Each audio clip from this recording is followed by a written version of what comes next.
Hi guys, welcome back to my channel movie review Dhamaka. ये कहानी एक ऐसे एक्स पुलिस ऑफिसर की है जिसे एक छोटी सी ट्रेन जर्नी के दौरान एक शख्स को ढूंढकर मारना होगा। अगर उसने ऐसा नहीं किया तो उसके पूरे परिवार को ख़त्म कर दिया जाएगा। Bollywood is silver screen presenting the computer कहानी की शुरुआत में हमें माइकल को दिखाया जाता है, जो अपनी पत्नी के साथ कार में होता है। माइकल देखता है कि उनके खर्चे दिन ब दिन बढ़ते जा रहे हैं, जो बेयर करने मुश्किल है। इनके लिए इतना आसान नहीं होगा। माइकल की पत्नी उसे रेल स्टेशन छोड़ने के लिए जा रही है। दरअसल माइकल हर रोज़ इसी रूट को फॉलो करता है। वो टेरी टाउन से ग्रैंड सेंट्रल टर्मिनल जाता है। माइकल NYPD यानी कि न्यूयॉर्क सिटी पुलिस डिपार्टमेंट में एक ऑफिसर था, पर अब वह एक इंश्योरेंस एजेंट है। वह हर रोज़ इसी ट्रेन से जाता है। इस वजह से उसी की तरह इस ट्रेन में सफ़र करने वाले लोग उसके अब दोस्त बन चुके हैं, जिसमें वॉल्ट नाम का एक आदमी होता है जो हर रोज़ उसी के साथ सफ़र करता है। और अब माइकल अपने ऑफिस पहुंच जाता है। माइकल पिछले 10 सालों से काम कर रहा है। माइकल का ओनर उसे बुलाता है और कहता है कि आज हम तुम्हें नौकरी से निकाल रहे हैं। यह सुनकर माइकल परेशान हो जाता है। वह कहता है कि मेरा घर गिरवी है, मुझे बैंक का लोन चुकाना है, मेरे बेटे की कॉलेज की फ़ीस है, मुझे इस काम की ज़रूरत है। पर इसका ऑनर उसकी कोई बात नहीं सुनता और उसे नौकरी से निकाल देता है। माइकल बहुत ज़्यादा डिप्रेशन में होता है, इसलिए वो बाहर जाता है और जब वह शराब पीता है तभी उसके पास एक आदमी आता है जिसका नाम एलेक्स है। यह एक पुलिस ऑफिसर है जो माइकल का दोस्त भी है। यह कभी कभी दोनों साथ मिलकर काम किया करते थे। माइकल उसे बताता है कि अगर तुम अपना काम अच्छे से ईमानदारी से करोगे तो तुम्हें ज़िंदगी में बहुत परेशानियां उठानी पड़ेंगी। इसके बाद माइकल वहां से निकल जाता है और जब वो रेलवे स्टेशन पर आता है तो देखता है कि आज पहले से ज़्यादा भीड़ है। तभी उसे एक आदमी टकराता है। माइकल ट्रेन में चढ़ जाता है। ट्रेन में चढ़ने के बाद वह देखता है कि उसकी जेब में उसका फ़ोन नहीं है।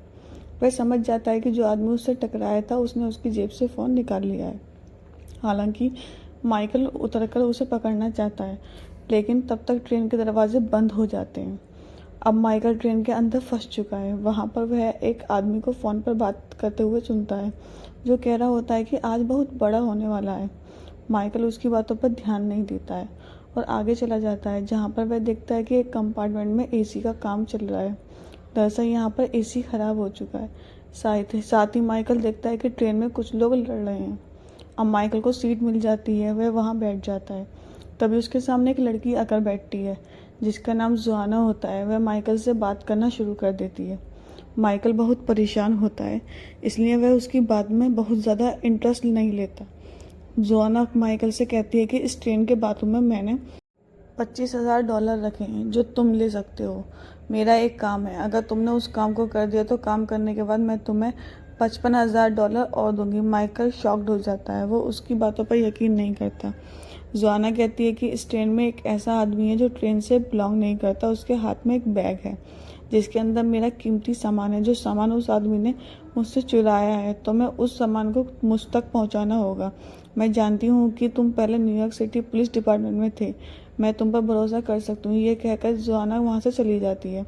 माइकल को लगता है कि ये झूठ है, ये मजाक है, लेकिन फिर भी एक बार वह वॉशरूम में जाकर उस जगह को चेक करता है जिस जगह के बारे में जोआना ने उसे बताया था।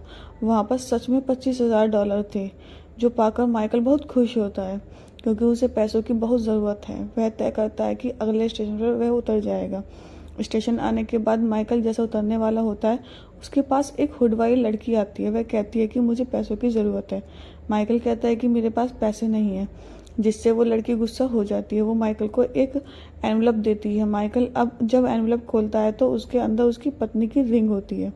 वो लड़की कहती है कि ये सिर्फ एक वार्निंग थी। माइकल समझ जाता है कि लोग बहुत खतरनाक हैं, यह उसके परिवार के साथ कुछ भी कर सकते हैं। और अब माइकल तय करता है कि यह उस आदमी को ढूंढेगा जिसके पास वो बैग है जिसके अंदर जोआना का सामान है। वह यहाँ पर एक जान पहचान के पैसेंजर से उसका फ़ोन मांगता है क्योंकि उसका खुद का फ़ोन चोरी हो चुका है। और वह वॉल्ट को कॉल करता है, जो उसका दोस्त है, जो हर रोज़ उसके साथ इसी ट्रेन में सफ़र करता है। जल्दी उसे वॉल्ट की सीट का पता चल जाता है, जो वॉल्ट के पास जाता है और कहता है कि मुझे तुम्हारा न्यूज़पेपर चाहिए। वॉल्ट उसे उसका न्यूज़पेपर देता है जिसमें वो लिखता है कि तुम पुलिस के पास जाओ और उन्हें बताओ कि कोई मुझे ब्लैकमेल कर रहा है, मेरे परिवार की जान भी खतरे में है। ये सब लिखने के बाद वो न्यूज़पेपर वॉल्ट को दे देता है। इसके बाद वह अपनी पत्नी को कॉल करने की कोशिश करता है, लेकिन उसकी पत्नी कॉल रिसीव नहीं करती। वो अपने बेटे को भी कॉल करता है, लेकिन उसका बेटा भी कॉल रिसीव नहीं करता। तभी अगला स्टेशन आ जाता है जहाँ पर वर्ल्ड उतर जाता है और अब जोआना का कॉल उसे उस पैसेंजर के मोबाइल पर आता है जिस पैसेंजर का मोबाइल उसने लिया था। जोआना कहती है कि तुम्हें क्या लगता है कि हमें नहीं पता कि तुम ट्रेन में क्या कर रहे हो? ट्रेन के गिलास से बाहर देखो। वह बाहर देखता है जहाँ रोड पर उसे वर्ल्ड दिखता है जो पुलिस स्टेशन जा रहा है। पर तभी कोई उसे पीछे से धक्का दे देता है, जिस धक्के की वजह से वो बस के सामने आ जाता है और वर्ल्ड की मौत हो जाती है। ये देखकर माइकल डर जाता है। जोआना उसे कहती है कि तुम्हें सिर्फ उस बैग वाले आदमी को ढूंढना है। हमने तुम्हारी जेब में एक ट्रैकर रखा है, तुम्हें उस ट्रैकर को उस बैग में लगाना होगा। इसके बाद तुम आज़ाद हो जाओगे और तुम्हारे 55,000 भी तुम्हें मिल जाएंगे। और अब माइकल तय करता है कि वो किसी भी कीमत पर उस बैग वाले आदमी को ढूंढेगा, क्योंकि उसके पास इसके अलावा और कोई रास्ता नहीं है। वह समझ चुका है कि लोग बहुत खतरनाक हैं। अब क्योंकि माइकल पिछले 10 सालों से इस ट्रेन से सफ़र कर रहा है, उसे पता होता है कि कौन कौन से पैसेंजर इस ट्रेन से रोज़ इस वक्त पर जाते हैं। वो हर एक पैसेंजर को देखना शुरू कर देता है। साथियों, पुलिस डिपार्टमेंट में काम कर चुका है, इसलिए उसे लोगों की पहचान है। वह देखता है कि वहाँ पर एक आदमी बैठा है जो आज शायद पहली बार इस ट्रेन में सफ़र कर रहा है। माइकल उसके पास जाकर बैठ जाता है, उससे बातें करता है। माइकल को पता चलता है कि यह एक स्टॉक ब्रोकर है। वो माइकल से बिल्कुल भी बात नहीं करना चाहता, क्योंकि माइकल उसका टाइम वेस्ट कर रहा है। माइकल को भी समझ में आ जाता है कि जिसे वह ढूंढ रहा है ये वही शख्स है। माइकल यहाँ से आगे बढ़ता है जहाँ पर उसे एक लड़की दिखती है जिसके पास बैग होता है। माइकल को उस पर शक होता है। माइकल उससे बातें करना चाहता है, लेकिन वो उससे बातें नहीं करना चाहती। सीट से उठकर वहाँ से चली जाती है। माइकल उसका पीछा करता है, उसके बैग को चेक करता है। तभी उसके बैग से बहुत सारे आईडी कार्ड्स गिरते हैं। वह बताती है कि मेरे बॉयफ्रेंड को एक आईडी कार्ड चाहिए, ये सब कुछ मैं उसके लिए कर रही हूँ। माइकल समझ जाता है कि ये वह शख्स नहीं है जिसकी उसे तलाश है, इसलिए अब वो ट्रेन के कंडक्टर के पास जाता है, जिसे माइकल पहले से जानता है क्योंकि वह पिछले 10 सालों से इस ट्रेन में सफ़र कर रहा है। वो कंडक्टर से कहता है कि मुझे यहाँ पर बहुत सारे ऐसे लोग दिखे हैं जो कुछ सस्पिशियस एक्टिविटी कर रहे हैं। मुझे शक है उनके पास कुछ ऐसा हो सकता है जिससे हमारी ट्रेन को नुकसान पहुँचे। हमें उनकी तलाशी लेनी चाहिए। कंडक्टर उसकी बात मान जाता है, जिसके बाद एक लड़की के पास जाते हैं। कंडक्टर उसका बैग चेक करने की कोशिश करता है, लेकिन वह लड़की विरोध करती है। यही कंपार्टमेंट में एक आदमी बैठा होता है जो ये देखकर वहाँ से उठकर जाने लगता है। माइकल उसे देख लेता है। माइकल को समझ में आ जाता है कि ये वही शख्स है जिसकी उसको तलाश है। उसके पास एक बैग भी होता है और अब माइकल उसका पीछा करते हुए दूसरे कंपार्टमेंट में पहुंचता है, जहां पर वह आदमी माइकल के ऊपर हमला कर देता है। माइकल समझ जाता है जिसकी उसे तलाश है ये वही आदमी है। माइकल जानबूझकर उस पर हमला करता है क्योंकि उसके पास जो ट्रैकर है वो उसके बैग में लगाना चाहता है। वो ट्रैकर को बैग में लगा देता है, जिसके बाद वह आदमी उसके ऊपर हमला करके वहाँ से निकल जाता है। माइकल अपनी सीट पर आकर बैठ जाता है क्योंकि उसने अपना काम पूरा कर दिया। तभी उसके पास वो आदमी आता है जो उसे पहले से जानता है, जिससे माइकल ने उसका फ़ोन लिया था। वो माइकल को कहता है कि तुम्हारा कॉल आया है। ये कॉल उसके दोस्त एलेक्स का होता है जो पुलिस डिपार्टमेंट में है, जिसके साथ पहले माइकल काम किया करता था। माइकल उसे सारी बातें बता देता है। एलेक्स बताता है कि शहर में 2 खून और हुए हैं, ये लोग बहुत खतरनाक हैं। माइकल कहता है कि मेरे परिवार की जान खतरे में है, तुम्हें उनका ध्यान रखना होगा। एलेक्स कहता है कि तुम चिंता मत करो, मैं उनका ध्यान रखूंगा और जल्दी तुम तक मदद पहुंचा दूंगा। अब एक टनल आने की वजह से उसका फ़ोन डिस्कनेक्ट हो जाता है। माइकल समझ जाता है कि ये काम इतना आसान नहीं हो सकता, इसलिए उस आदमी को दोबारा ढूंढने के लिए जाता है जिसके बैग में उसने ट्रैकर लगाया था। वो उसकी सीट पर जाता है जहाँ पर उसका बैग होता है, लेकिन वो आदमी नहीं होता। माइकल उसका बैग खोल कर देखता है जहाँ पर सिर्फ कपड़े होते हैं और तभी उसे किसी के फ़ोन के रिंग होने की आवाज़ आती है। माइकल आवाज़ की तरफ आगे बढ़ता है। आवाज़ नीचे हैश से आ रही है। वो हैश को खोलता है तो देखता है कि वहाँ पर उसी आदमी की लाश पड़ी है जिसके बैग में उसने ट्रैकर लगाया था। इसी का फ़ोन रिंग हो रहा था। माइकल उसका फ़ोन निकाल कर रिसीव करता है। दूसरी तरफ जोआना होती है। माइकल इस आदमी की आईडी चेक करता है, जिससे उसे पता चलता है कि ये FBI का आदमी है, यानी ये वह आदमी नहीं है जिसके बैग में उसे ट्रैकर लगाना था। जोआना माइकल से कहती है कि तुम्हारी वजह से ये आदमी मारा गया, तुमने गलत आदमी के बैग में ट्रैकर लगाया। अगर तुमने अपना काम अच्छे से नहीं किया तो इसी तरह से कई मासूम लोग मारे जाएंगे। माइकल कहता है कि मैं तुम्हारा काम पूरा कर दूंगा, लेकिन तुम्हें वादा करना होगा कि तुम मेरी पत्नी और बेटे को कुछ नहीं करोगी। जोआना कहती है कि मैं वादा करती हूँ। और अब अगला स्टेशन आ जाता है, जहाँ पर माइकल देखता है कि बाहर बहुत सारी पुलिस है। तो ऐसे ही ये पुलिस उसके दोस्त एलेक्स ने यहाँ पर भेजी है। और अब माइकल को अपना काम पूरा करना है, इसलिए वह उस लाश के साथ हैच के अंदर छुप जाता है। पुलिस पूरी ट्रेन की तलाशी लेती है, लेकिन उन्हें माइकल वहाँ पर नहीं मिलता, इसलिए सब पुलिस वाले ट्रेन में उतर जाते हैं। और अब माइकल हैच को खोलने की कोशिश करता है, लेकिन हैच उससे नहीं खुलता। उसके पास यहाँ से निकलने का एक ही रास्ता है कि वह ट्रेन के नीचे से निकल जाए। पर अब ट्रेन चलना शुरू हो जाती है। माइकल किसी तरह से ट्रेन के नीचे से निकलता है, इसमें उसकी जान भी जाने वाली होती है। और अब माइकल को चलती ट्रेन में चढ़ना होगा। वो एक दूसरे कंपार्टमेंट को पकड़ लेता है, लेकिन उसका बैग पीछे अटक जाता है। और अब वो बैग को छुड़ाने के लिए ज़ोर लगाता है, तो उसके बैग में जितने भी पैसे होते हैं वे सब के सब उड़ जाते हैं। माइकल किसी तरह से ट्रेन की बोगी के अंदर आ जाता है। अब माइकल के पास बहुत ज़्यादा वक्त नहीं है, इसलिए वो सभी कंपार्टमेंट के एसी को बंद कर देता है। वो सिर्फ एक कंपार्टमेंट के एसी को ऑन रखता है, इसलिए ट्रेन में जितने भी पैसेंजर्स होते हैं वो सब के सब उस कंपार्टमेंट में आ जाते हैं। माइकल को यहाँ पर जितने लोगों पर शक होता है वो उनसे बातें करना शुरू करता है। साथियों कहता है कि मुझे यहाँ पर एक ऑफ़र मिला है, मुझे $1,00,000 के बदले एक आदमी को ढूंढना होगा। पर बाद में वो कहता है कि एक मजाक, ये एक काल्पनिक कहानी है। तभी उसी कंपार्टमेंट में एक लड़का होता है जो वहाँ से उठकर चला जाता है।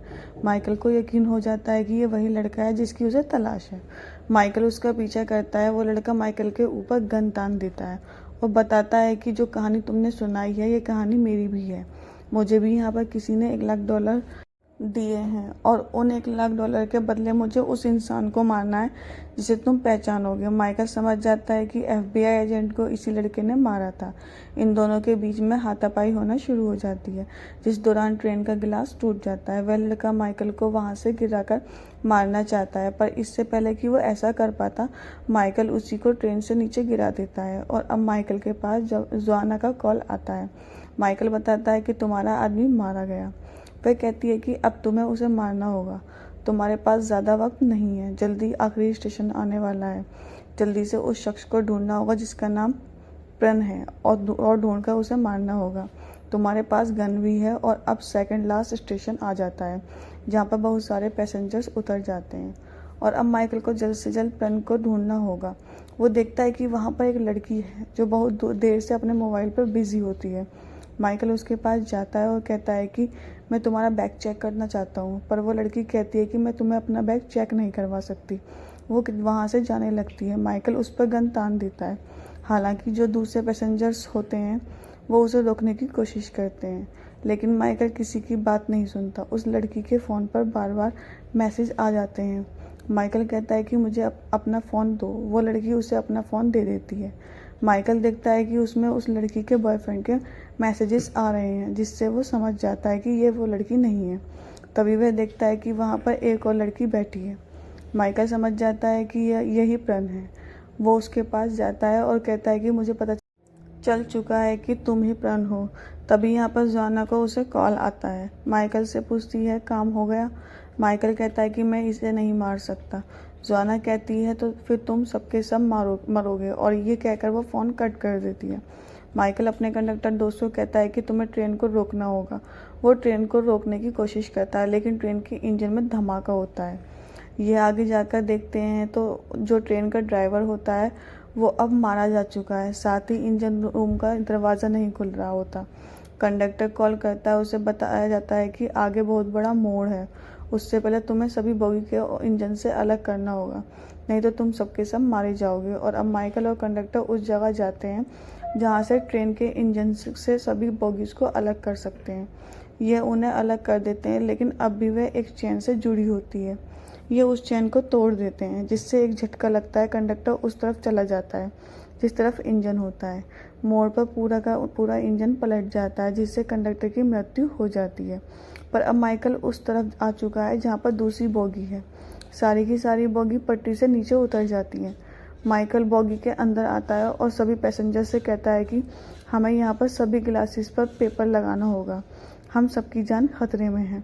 सबके सब पैसेंजर मिलकर जितने भी ग्लासेस होते हैं उन्हें पेपर से कवर कर देते हैं। इसके बाद वो उस लड़की के पास जाता है। वह कहता है कि तुम्हारा नाम क्या है। वह बताती है कि मेरा नाम सोफिया है, मेरी उम्र 16 साल है। उसके बाद वो उसके बैग को चेक करता है जिसके ऊपर पेन लिखा होता है। उसके बैग के अंदर एक हार्ड ड्राइव होती है। सोफिया बताती है कि यह हार्ड ड्राइव मेरे कज़िन की है जो कि एक सिटी प्लानर था। यह हार्ड ड्राइव मेरे पास थी। एक दिन उसके ऑफिस में 2 लोग आए जो इस हार्ड ड्राइव के बारे में उससे पूछ रहे थे और मेरे कज़िन ने उन्हें हार्ड ड्राइव के बारे में कुछ नहीं बताया। इसके बाद उन दोनों लोगों ने मेरे कज़िन को मार दिया। उनमें से एक पुलिस ऑफिसर था। मैंने FBI से कांटेक्ट किया। FBI ने बताया कि मेरे पास जो हार्ड ड्राइव है इसमें किसी कॉन्स्पिरेसी के बारे में पुख्ता सबूत है, इसलिए FBI एजेंट ने आज मुझे इस ट्रेन के आखिरी स्टेशन पर बुलाया था जहां पर मैं ये हार्ड ड्राइव उसे हैंड ओवर करने वाली हूँ। माइकल को कुछ समझ नहीं आता। अगर सोफिया और FBI के अलावा किसी को इस हार्ड ड्राइव के बारे में नहीं पता था तो बाकी लोगों को इसके बारे में कैसे पता चला। अब यहाँ पर माइकल के पुलिस डिपार्टमेंट के लोग आ जाते हैं जिसमें कैप्टन भी होता है। वो स्पीकर से माइकल से बात करता है। वो कहता है कि तुम सरेंडर करके बाहर वापस आ जाओ। दरअसल पुलिस को ये लग रहा होता है कि इस ट्रेन में जितने भी लोग हैं उन सबको माइकल ने हॉस्टेस बना रखा है। यहाँ पर अब मीडिया के साथ साथ FBI भी आ जाती है। वो माइकल का जो पुराना कॉलीग होता है जिसका नाम एलेक्स है, वो माइकल से बात करने के लिए ट्रेन के पास आता है और कहता है कि तुम कुछ हॉस्टेस को छोड़ दो। माइकल कुछ पैसेंजर्स को छोड़ देता है। इसके बाद एलेक्स बोगी के अंदर आ जाता है। उसके कंधे पर एक गैजेट होता है जिससे बाहर खड़े स्नाइपर्स को ब्लू रंग का दिख रहा होता है ताकि जब भी उन्हें गोली चलानी पड़े तो वो गोली एलेक्स को ना लगकर माइकल को लग जाए। अब जब एलेक्स और माइकल बात कर रहे होते हैं तो बातों के दौरान एलेक्स एक लाइन बोलता है, there is no such thing as noble. और जब वो लाइन बोलता है वो तो माइकल के साथ साथ सोफिया को भी पता चल जाता है कि सोफिया के कजिन को मारने वाला और कोई नहीं बल्कि उन 2 लोगों में से एक जो पुलिस ऑफिसर था वो एलेक्स ही है, क्योंकि एलेक्स ने उस वक्त ये लाइन बोली थी जो सोफिया ने सुन ली थी। और अब यहाँ पर माइकल को सब कुछ समझ में आ जाता है कि उसे फंसाने वाला और कोई नहीं बल्कि एलेक्स है। एलेक्स को पता था कि पिछले 10 सालों से वह इसी ट्रेन में सफ़र करता है। इस वजह से वो ट्रेन के सभी रेगुलर पैसेंजर्स को जानता है और उससे बेहतर इस काम को कोई नहीं कर सकता क्योंकि वो एक एक्स पुलिस ऑफिसर है। माइकल के पूछने पर एलेक्स सब कुछ बता देता है। वो कहता है कि मैं मजबूर हूँ, इस हार्ड ड्राइव से बहुत सारे बड़े बड़े लोग फंसने वाले हैं। वो किसी भी कीमत पर इस हार्ड ड्राइव को हासिल करना चाहता है। मुझे बताओ कि असली फ़ैन कौन है। तभी सोफिया पीछे से खड़ी हो जाती है। वो कहती है कि मैं असली फ़ैन हूँ। लेकिन यहाँ पर जो बाकी पैसेंजर्स होते हैं वो भी एक एक करके सब खड़े हो जाते हैं। वो कहते हैं कि हम फ़ैन हैं। दरअसल एलेक्स या किसी और को नहीं पता होता कि फ़ैन लड़का है या लड़की, किसी ने उसे नहीं देखा होता। अब यहाँ पर एलेक्स फ्रस्ट्रेट होकर एक पैसेंजर पर गोली चला देता है जो देखकर उसके ऊपर हमला कर देता है। इन दोनों की हाथापाई बाहर से कैप्टन देख रहे होते हैं। वे अपने स्नाइपर से कहते हैं कि जब भी तुम्हें क्लियर शॉट मिले तुम माइकल पर गोली चला देना। स्नाइपर्स को क्लियर शॉट मिल जाता है और वे माइकल पर गोली चला देते हैं, लेकिन ये गोलियां माइकल को नहीं लगती बल्कि एलेक्स को लगती हैं क्योंकि लड़ाई के दौरान माइकल ने उसके कंधे से उस गैजेट को निकाल दिया था जिससे वो स्नाइपर्स को ब्लू रंग का दिख रहा था। उस गैजेट को उसने अपने पास रखा था, इसलिए स्नाइपर गलती से एलेक्स को माइकल समझकर मार देते हैं। अब FBI वाले बोगी के अंदर आ जाते हैं जहां पर सोफिया उन्हें बताती है कि माइकल इनोसेंट है, उसने हम सबकी जान बचाई है। बाकी पैसेंजर्स भी यही कहते हैं। इसके बाद माइकल को बाहर लाया जाता है जहां पर उसकी फैमिली भी आ जाती है। दरअसल पुलिस ऑफिसर्स ने उसकी फैमिली को भी घर से निकाल लिया होता है और अब वह अपनी फैमिली के साथ हैं। कैप्टन उसे बताते हैं कि एलेक्स और बहुत सारे ऐसे पुलिस ऑफिसर्स हैं जो गलत लोगों के साथ मिलकर काम करते हैं। पुलिस डिपार्टमेंट को तुम जैसे पुलिस ऑफिसर्स की ज़रूरत है। मैं चाहता हूं कि तुम एक बार फिर से डिपार्टमेंट को ज्वाइन करो। कैप्टन उसे यह भी बताता है कि इस ड्राइवर में बहुत सारे पुलिस ऑफिसर्स के साथ साथ शहर के मेयर के बारे में भी सबूत हैं और जब ये दुनिया के सामने आएंगे तो सबके सब सलाखों के पीछे होंगे। अब हमें कुछ दिनों के बाद का वक्त दिखाया जाता है जहाँ पर माइकल शिकागो की एक ट्रेन में होता है और वह एक लड़की के पास जाकर बैठ जाता है और ये जोहाना होती है। जोहाना से कहता है कि मुझे पता है कि तुमने मुझे मेरे इंश्योरेंस एजेंट की जॉब से हटवाया था ताकि मैं तुम्हारा काम कर सकूं, मैं सोफिया को मार दूं और अगर मैं तुम्हारा काम कर भी देता उसके बाद भी तुम मुझे मार देती, लेकिन अब तुम्हें मुझसे कोई नहीं बचा सकता। जोआना कहती है कि तुम मेरा कुछ नहीं बिगाड़ सकते, तुम्हारे पास कोई सबूत नहीं है और ना ही तुम्हारे पास ताकत है। तभी माइकल उसे अपना पुलिस का बैज दिखाता है और कहता है कि मैंने एक बार फिर से पुलिस डिपार्टमेंट को ज्वाइन कर लिया है, मैं एक पुलिस ऑफिसर हूँ और अब मैं तुम्हें अरेस्ट कर रहा हूँ। इसी के साथ ही फिल्म की ये कहानी समाप्त होती है। उम्मीद है कि ये कहानी आपको पसंद आई होगी। मिलते हैं नेक्स्ट वीडियो एक्सप्लेनेशन के साथ। Okay, bye bye.